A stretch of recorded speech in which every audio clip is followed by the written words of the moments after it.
Hi students and welcome back to my YouTube channel.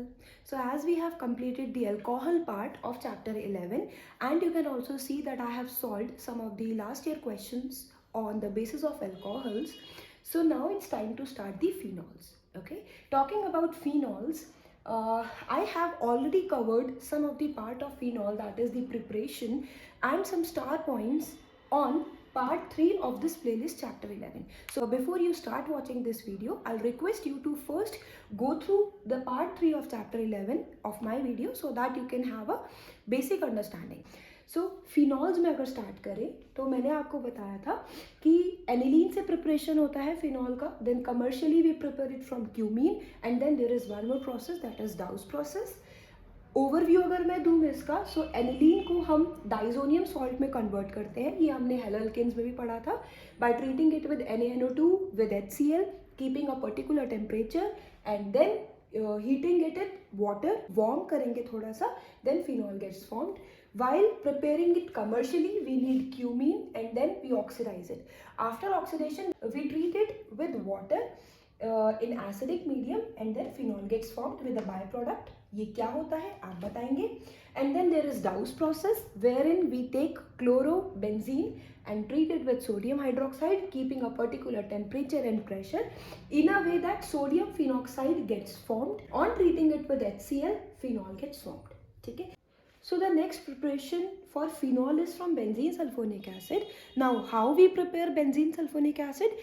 We convert benzene to benzene sulfonic acid and the process is called sulfonation. ठीक है, देखिए क्या करते हैं. We take benzene and we treat it with H2SO4 and SO3. The process is known as sulfonation. ठीक है. On treating benzene with the both benzene sulfonic acid, that is SO3H gets formed. ठीक है, इसका नाम क्या हो गया? benzene sulfonic acid. ठीक है, अब इसको हम सोडियम हाइड्रोक्साइड के साथ ट्रीट करवाएंगे in a way that water get is a by product. Water as a by product gets formed. ये H2O आपका निकल गया. ठीक है, so what will be the product? Main product will be SO, benzene के ऊपर SO3Na आपका बन जाएगा.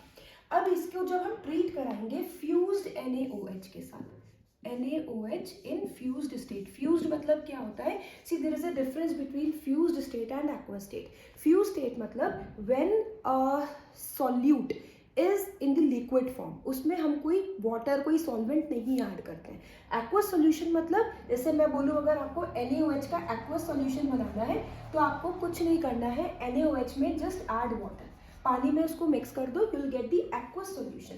बट अगर मैं फ्यूज्ड स्टेट की बात करूं तो आप NaOH को लिक्विड में कन्वर्ट कर दोगे. That is what is known as the fused state. On treating this with the fused state of NaOH, keeping a particular temperature that is 573 to 623 Kelvin, आपका बाय प्रोडक्ट जो बनेगा वो बनेगा Na2SO3. अब ये Na2 कहाँ से आया? ये आया, देखिए जो फ्यूज्ड स्टेट है उसमें NaOH के मॉलिक्यूल्स ज़्यादा होंगे. सो अगर मैं यहाँ पे दो NaOH बना दूँ, एक NaOH तो यहाँ है ही, एक NaOH और, क्योंकि एक मतलब जो एक आपका फ्यूज्ड स्टेट होगा उसमें एक ही मॉलिक्यूल तो होगा नहीं. सो Na2SO3 आप यहाँ से निकाल दीजिए, ये Na2SO3. ठीक है, और यहाँ से आप निकाल दीजिए H2O, ये वाटर. तो एक आपका Na2SO3, एक आपका वाटर रिलीज जाएगा, बचेगा क्या आपका ONA. ठीक है, नाउ ONA आपका बन जाएगा दैट इज सोडियम फिनॉक्साइड. एक बार आपका ONA बन गया, ठीक है, उसको हम HCl के साथ अगर ट्रीट कराएंगे तो NaCl अलग हो जाएगा और फिनॉल आपका इजीली बन जाएगा. ठीक है, सो ये एक कन्वर्जन में भी आप लर्न कर सकते हैं. कई बार ऐसा भी आता है कि how will you convert benzene to phenol. So this is a process by which we convert benzene into phenol. Okay, so ये तो था आपका preparation of phenol. If I talk about the properties of phenol, तो सबसे पहले होता है कि phenoxide ion is more stable than phenol. ये मैंने आपको कंपैरिजन करवाया था एल्कोक्साइड आयन के साथ. देखिए फिनॉल क्या होता है, अगर मैं बात करूँ, फिनॉल इज बेंजीन के ऊपर OH. ठीक है, और फिनॉक्साइड आयन इज बेंजीन के ऊपर O नेगेटिव. ठीक है, और H पॉजिटिव रिलीज जाता है. ठीक है। So why phenoxide ion, this is phenoxide ion and this is phenol, so ये ज़्यादा स्टेबल क्यों होता है, this is a question. So क्या होता है जब हम फिनॉल में रेजोनेंस करते हैं तो उस टाइम पे ऑक्सीजन के ऊपर आ जाता है पॉजिटिव चार्ज। अगर मैं आपको फिनॉल का रेजोनेंस करवा कर दिखाऊं, ये ऑक्सीजन है, इसके पास लोअर पेयर ऑफ इलेक्ट्रॉन्स है, जिस टाइम पे ये रेजोनेंस स्टार्ट करेगा उस टाइम पे जो ऑक्सीजन है उसके ऊपर पॉजिटिव चार्ज आ जाता है। और आपको पता ही है कि ऑक्सीजन एक बहुत ही ज़्यादा इलेक्ट्रोनेगेटिव एलिमेंट है, जिसकी वजह से ये बचे हुए आप कर लीजिएगा, ये जो पॉजिटिव चार्ज आता है इसकी वजह से ये इतना स्टेबल नहीं होता है फिनॉल। लेकिन अब क्या करेगा ऑक्सीजन, अपने ऊपर पॉजिटिव चार्ज ना लेके ऑक्सीजन ये हाइड्रोजन से अपना एक इलेक्ट्रॉन ले लेगा और H+ आयन रिलीज कर देगा। इस टाइम पे जो यहाँ पर रेजोनेंस होगी उस टाइम पे इसके ऑक्सीजन के ऊपर पॉजिटिव चार्ज नहीं आएगा, ठीक है। This is the reason why phenoxide ion is more stable than phenol. और यही रीजन है कि जो फिनॉल्स होते हैं वो ज़्यादा एसिडिक होते हैं than alcohols. Phenols are more acidic than alcohols क्योंकि इनका phenoxide ion is much more stable than alcohols का एल्कोक्साइड आयन, ठीक है। अगेन मैंने ये पार्ट 3 चैप्टर 11 की प्लेलिस्ट में पढ़ा रखा है। नाउ यहाँ पर एक पॉइंट है, acidity of phenol increases with the number of electron withdrawing group, increase in the number of electron withdrawing group.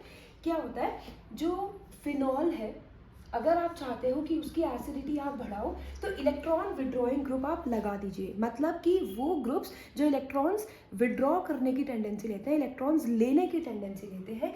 इसका सबसे अच्छा एग्जाम्पल होता है NO2, ठीक है। ये बहुत अच्छा इलेक्ट्रॉन विड्रॉइंग ग्रुप है।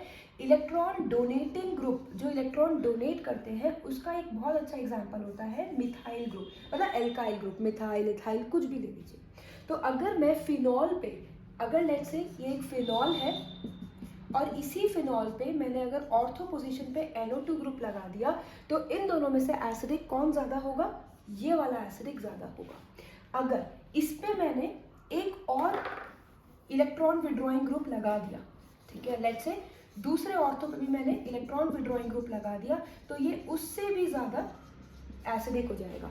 और यही अगर मैंने पैरा पे भी लगा दिया तो वो इससे भी ज़्यादा एसिडिक हो जाएगा। इस पे बेस में आपको एक क्वेश्चन करवा देती हूँ।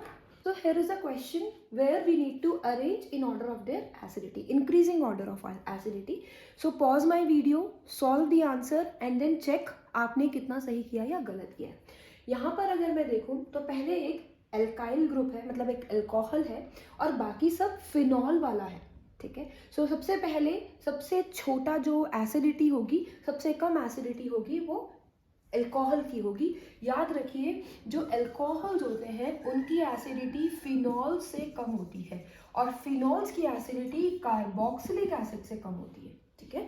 सो अगर कंपेयर करें तो सबसे ज़्यादा कार्बोक्सिलिक एसिड, उससे कम फिनॉल और उससे कम अल्कोहल। तो यहाँ पर सबसे कम एसिडिटी, मुझे जितना भी फिनॉल ग्रुप दिख रहा है वो तो इनसे इससे तो ज़्यादा ही होगा। तो सबसे छोटा जो होगा वो होगा नंबर 5 वाला, ठीक है। उससे ज़्यादा एसिडिटी किसकी होगी, अब देखिए ये है इलेक्ट्रॉन विड्रॉइंग ग्रुप, ये नॉर्मल फिनॉल है, ठीक है, और ये है इलेक्ट्रॉन डोनेटिंग ग्रुप। तो मैंने आपको बताया था कि जो एसिडिटी होती है ये इंक्रीज करती है, फिनॉल्स की इंक्रीज करती है विद इलेक्ट्रॉन विड्रॉइंग ग्रुप, ठीक है, मतलब जो इलेक्ट्रॉन्स विड्रॉ करने वाले होते हैं। तो ये इलेक्ट्रॉन विड्रॉइंग ग्रुप है, ये सब 3 जगह से इलेक्ट्रॉन विड्रॉ कर रहा है, ठीक है। तो ये तो बहुत ही ज़्यादा एसिडिक होगा। बट ये इलेक्ट्रॉन डोनेटिंग ग्रुप है, इलेक्ट्रॉन और ये डोनेट कर रहा है तो ये एसिडिटी और कम करेगा। तो और कोई यहाँ पे मुझे लग नहीं रहा है, सबसे नीचे मतलब सबसे कम वाला होगा ये 3 इन फिनॉल ग्रुप, सबसे कम वाला 3 वाला होगा, ठीक है। अब इसके बाद देखिए इसको हटा दिया जाए, ये हो गया, ठीक है, ये वाला हो गया। अब इनको अगर मैं छुपा दूं तो अब बाकी बचते हैं नाइट्रो ग्रुप और ये नॉर्मल फिनॉल है। अब नाइट्रो ग्रुप और नॉर्मल फिनॉल में इलेक्ट्रॉन विड्रॉइंग तो एसिडिटी बढ़ाता है, मतलब कि फिनॉल वाला फिर फर्स्ट नंबर पे आएगा जिसपे कोई इलेक्ट्रॉन विड्रॉइंग ग्रुप है ही नहीं, ठीक है। अब ये वाला भी हो गया, इसको भी मिटा देते हैं, ठीक है। अब देखिए कौन रह गया, सिर्फ नाइट्रो ग्रुप्स रह गए। अब आप मुझे बताइए इन तीनों में से सबसे ज़्यादा एसिडिक कौन होगा, सबसे ज़्यादा एसिडिक होगा नंबर 2 क्योंकि उसके पास 3 इलेक्ट्रॉन विड्रॉइंग ग्रुप है, ठीक है। अब ये वाला भी हो गया। अब इन दोनों में अगर मैं कंपेयर करूं तो वैसे ऑर्थो और पैरा पोजीशन पे एसिडिटी, अगर इलेक्ट्रॉन विड्रॉइंग ग्रुप होते हैं तो एसिडिटी बढ़ाते हैं, बट मेटा पोजीशन पे है तब भी थोड़ा बहुत इम्पैक्ट तो देगा. अब यहाँ पे एक नाइट्रो ग्रुप है तो ये नंबर 6 वाला होगा, ठीक है, और एंड देन नंबर 4 वाला. So this is the increasing order of the acidity of phenols. I hope by this question आपको acidity वाला concept clear हो गया हो.